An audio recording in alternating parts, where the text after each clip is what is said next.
The ink on the divorce papers wasn't even dry when he leaned in to whisper his final insult, convinced he had stripped me of everything. He didn't realize that his signature was a key that unlocked a secret my father had died protecting. The fluorescent lights of family courtroom 4B buzzed like a dying insect. Clara sat with her hands folded in her lap, squeezing her fingers so tightly the knuckles turned white. Across the mahogany table, Richard didn't look sad. He looked bored. He checked his Rolex, an engagement gift she had bought him 3 years ago, and sighed loudly enough for the stenographer to look up. "Let's get this over with, Clara," Richard said, his voice smooth but carrying that familiar edge of condescension. "I have a lunch reservation at 1. Clara picked up the pen. Her hand trembled, not from sorrow, but from the sheer exhaustion of being made to feel small for 5 years. Richard had been charismatic when they met, but he had slowly chipped away at her confidence until she felt like a ghost in her own home. He wanted the divorce because she was too boring, too plain, and ultimately had no inheritance left after her father's long illness. Or so he thought. She signed, Clara Vane. The loops of her letters were shaky. Richard snatched the papers next.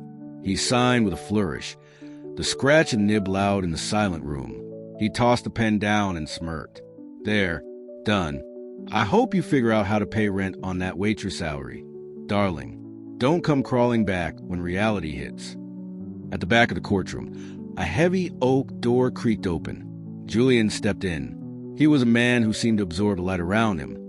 Tall, dressed in a charcoal suit that fit his broad shoulders perfectly, with dark eyes that missed nothing. He held a thick, leather-bound folder against his chest like a shield. Julian had been Clara's father's attorney and right-hand man for the winery estate, a man Clara had only seen in passing at the funeral. He had always been polite, distant, and intimidatingly efficient. To Clara, he was a statue. To Richard, he was invisible. But Julian wasn't looking at the judge. He was looking at Clara. He saw the slump of her shoulders and the way she bit her lip to keep from crying. His jaw tightened. He had made a promise to her father on his deathbed. Wait until she is free of him, Julian. Don't let that vulture take a dime of the real legacy. Protect her. Julian checked the time. The divorce decree was stamped. The marriage was legally dead. He walked down the center aisle, his dress shoes clicking rhythmically against the floor. The sound was sharp, commanding attention. Richard turned around, annoyed at the interruption. "Who are you?" Richard snapped. Julian didn't answer him. He stopped at the plaintiff's table, placed the leather folder down with a heavy thud, and looked straight at the judge. "Your Honor." Julian's voice was a deep baritone that vibrated through the room. "I am here representing the estate of the late Arthur Vane. We have been waiting for this specific moment to execute the final addendum of the will." Clara looked up confused. Her eyes met Julian's, and for a split second, the cold statue softened. There was a fire in his gaze she had never seen before. Richard scoffed, leaning back in his chair with an arrogant grin. "Arthur Vane died in debt, you suit-wearing fraud." The old man didn't have 2 nickels to rub together. That's why Clara has been working double shifts. Julian didn't even blink. He opened the leather folder, the sound of the heavy paper turning echoing like a gunshot in the quiet room. "Arthur Vane appeared to be in debt," Julian corrected, his voice steady, "because he funneled every liquid asset into a blind trust 5 years ago, the day you married Clara." Clara's breath hitched. She looked at Julian, her eyes wide. 5 years ago, the trust, Julian continued, reading from the document, stipulates that the Vane vineyard and the entirety of the family fortune, valued at approximately $40 million, are to remain frozen until one specific condition is met. Julian looked up, his dark eyes locking onto Richard's. The legal dissolution of Clara's marriage to Richard. Specifically, that the divorce must be finalized with Richard having waived all spousal support, believing there were no assets. The room went deathly silent. Richard's face drained of color. He looked down at the papers he had just signed, the papers where he had mockingly waived his rights to kick her while she was down. "No," Richard stammered, standing up. That's fraud. I rescind my signature. Judge." The judge, an older woman who had clearly seen enough of Richard's antics, banged her gavel. "The decree is signed and stamped, sir. You want it out.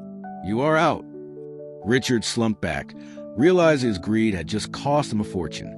But Clara wasn't looking at Richard. She was staring at Julian, trembling. Her father had known. He had watched her suffer and hidden the money. Have you ever experienced a moment that changed everything in the blink of an eye? A moment where you realized someone was looking out for you when you thought you were all alone? Let us know in the comments. "There's one more thing, Clara," Julian said, turning his body fully toward her.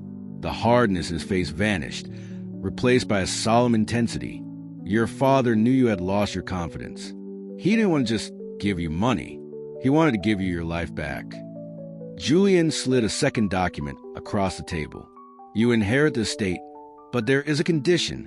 The vineyard has been neglected. To access the trust fully, you must return the property and restore it to profitability within 1 year." Clara looked at the document. It was daunting. She knew nothing about wine. I can't do that alone," she whispered. "I'm just a waitress now, Julian." "You won't be alone," Julian said softly. "Your father appointed me as a co-trustee. I have to live on the estate with you for the next 12 months. We do this together, or the trust is donated to charity." Clara looked at the handsome, stoic man who had just saved her from poverty, but trapped her in a new challenge. She was free of a husband who hated her, only to be bound to a man she barely knew. "Together?" she asked. "Every step of the way," Julian promised. The Vane Vineyard was nothing like the golden paradise Clara remembered from her childhood. As Julian's black SUV crunched over the gravel driveway, Clara stared out the window in dismay.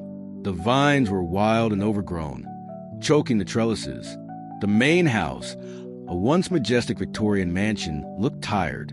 Paint peeled in long strips like sunburned skin, and the front porch sagged under the weight of years of neglect. "It's a disaster," Clara whispered, clutching her seatbelt.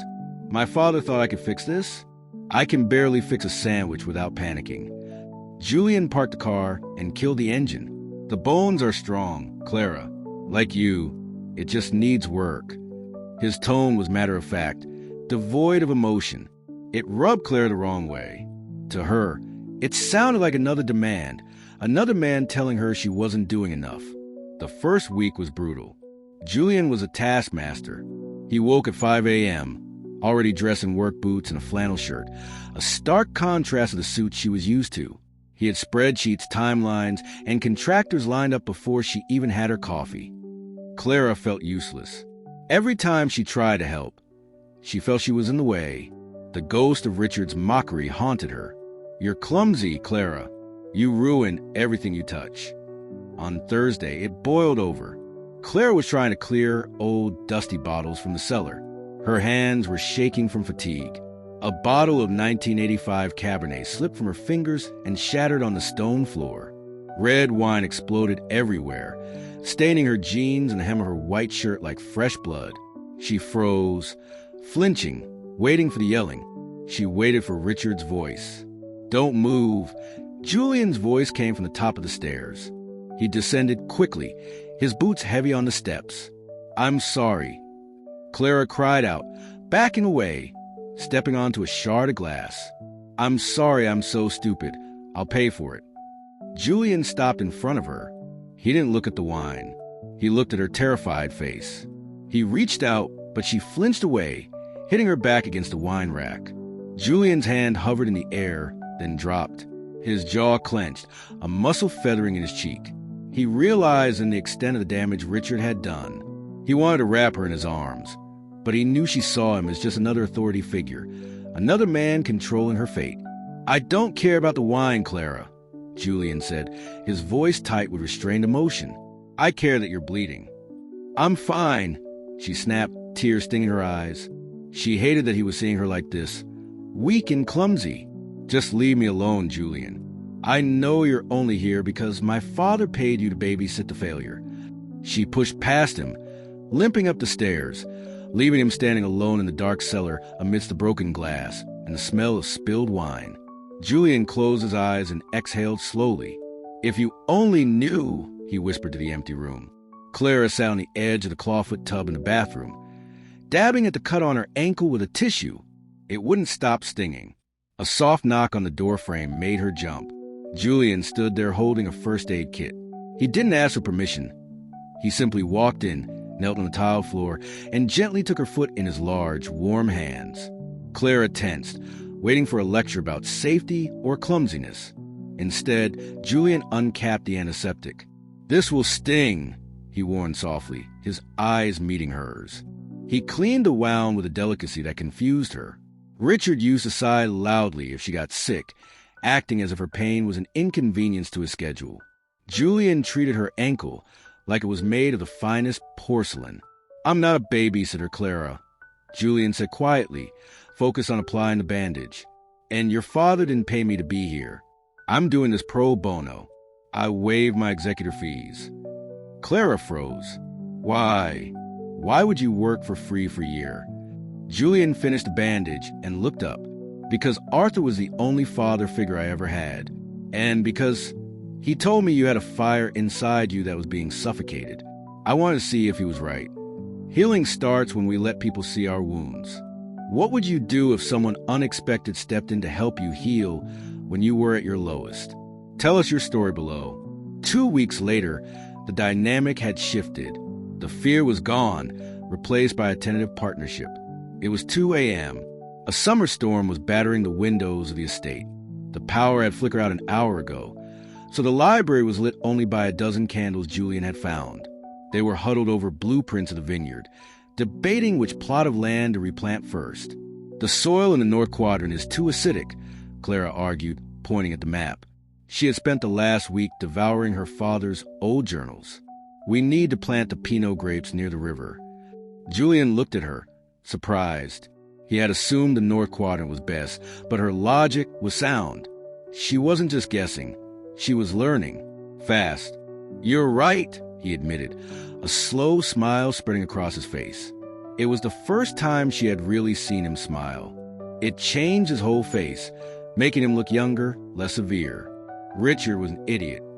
Clara laughed, a genuine, bell-like sound that seemed to startle a quiet house. Yes, he was. They sat back, the tension of the work fading into a comfortable silence. The candlelight flickered against Julian's sharp jawline. Clara found herself staring. She realized that for the last month, he hadn't just been restoring the house. He had been restoring her. He listened when she spoke. He asked for her opinion. "My father," Clara whispered, tracing the edge of the table. "He told you to look after me. Did he tell you to be my friend too?" Julian leaned in closer, the air between them suddenly charged with electricity. "He told me to protect you. The friendship. That was entirely my choice." He reached out and tucked a stray lock of hair behind her ear. His fingers lingered against her cheek for a heartbeat too long. Clara's heart hammered against her ribs. She didn't pull away. 6 months flew by. The Vane Vineyard was no longer a ruin. It was a sensation. The Harvest Festival was in full swing, with twinkling lights strung between the heavy, grape-laden vines. The air smelled of sugar and damp earth. Clara stood on the restored porch, wearing a confident emerald dress, watching the guests. She wasn't the trembling woman in the courtroom anymore. She was the owner. Julian stood beside her, holding 2 glasses of their first vintage. "You did it, Clara," he said, handing her a glass. "Your father would be incredibly proud." "We did it," she corrected, clinking her glass against his. A commotion at the gate broke the mood. A security guard was blocking a man who was shouting. Clara recognized the voice instantly. "Richard." He pushed past the guard and stumbled onto the lawn. He looked disheveled, stripped of his expensive suits and arrogance. He had heard about the vineyard's millions and, true to his nature, sniffed around for a payout. "Clara," Richard shouted, approaching the porch. The music died down. Guests stared. "You think you can hide this money from me? We were married when the old man died. I'm entitled to a share."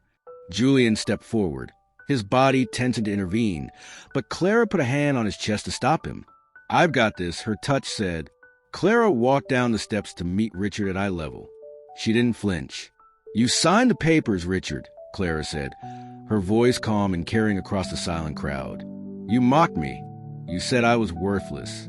You signed away your rights to make a point. I was tricked. Richard spat. That lawyer played me. No. Clara stepped closer, her eyes blazing. You played yourself. You loved money more than you ever loved me. And now you have neither. She turned to the security guard. Please escort this trespasser off my property. As Richard was dragged away, shouting obscenities, Clara didn't feel fear. She felt lighter than air. The ghost was gone. Guests had left. Clara found Julian by the old oak tree near the river. The adrenaline had faded, leaving a soft, quiet intimacy between them. You were amazing today, Julian said, looking at the moon reflecting on the water. I had a good teacher, Clara replied. She moved to stand in front of him. The year is almost up, Julian. The condition is met. You're free to go back to your firm. You don't have to stay. Julian looked down at her, his expression vulnerable for the first time. I lied to you, Clara. Clara's heart stopped. About what? I didn't stay just because of the will. I could have managed this place remotely. He took a step closer, his hand cupping her cheek. I stayed because the first time I saw you, 5 years ago at your father's office, I thought you were the most incredible woman I'd ever seen. And I watched you marry a man who didn't deserve you. I stayed to make sure that when you finally found yourself, I'd be the one standing next to you. Clara's eyes filled with tears, happy ones this time. I don't want you to leave, Julian. Not now. Not ever. Good, he whispered, leaning down. Because I'm not going anywhere. He kissed her, and it wasn't like the cold, performative kisses she had known with Richard. It was warm, steady, and full of promise. Under the vines of her father's legacy, Clara finally found the love she hadn't even known she was looking for. Clara thought her life ended with a signature, but it was actually just beginning. Have you ever found love or connection where you least expected it? Let us know in the comments. And don't forget to subscribe for more stories like this.